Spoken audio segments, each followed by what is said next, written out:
Information technology act 2000 act number 21 है यह।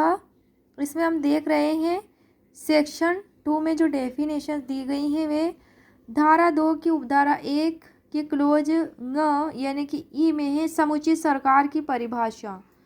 Next है धारा 2 की उपधारा 1 के क्लोज ठ यानी कि क्लोज एल में है कंप्यूटर प्रणाली के बारे में। डाटा की परिभाषा जो है धारा 2 की उपधारा 1 के क्लोज ण यानी कि ओ में है। और इलेक्ट्रॉनिक अभिलेख की परिभाषा है धारा 2 की उपधारा 1 के क्लोज न यानी कि क्लोज टी में है। इलेक्ट्रॉनिक राजपत्र की जो परिभाषा है वह है धारा 2 की उपधारा 1 के क्लोज ध यानी कि क्लोज एस में है। इलेक्ट्रॉनिक चिन्ह के बारे में है धारा 2 की उपधारा 1 के क्लोज न क यानी कि क्लोज टी ए में है। नेक्स्ट है इलेक्ट्रॉनिक चिन्हक प्रमाण पत्र के बारे में धारा 2 की उपधारा 1 के क्लोज न ख यानी कि क्लोज टी वी में जो है इलेक्ट्रॉनिक चिन्हक प्रमाण पत्र के बारे में है।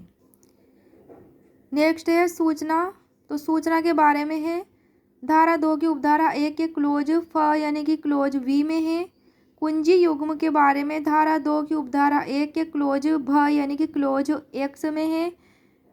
विधि के बारे में धारा 2 की उपधारा 1 के क्लोज म यानी कि क्लोज वाई में है। लॉ के बारे में लाइसेंस यानी कि अनुज्ञप्ति के बारे में जो है धारा 2 की उपधारा 1 के क्लोज य यानी कि क्लोज जेड में है।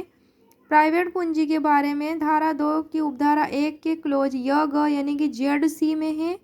लोक कुंजी के बारे में धारा 2 की उपधारा 1 क्लोज य घ यानी कि जेड डी में है। उपयोगकर्ता के बारे में धारा 2 की उपधारा 1 के क्लोज य छ यानी कि जेड जी में है।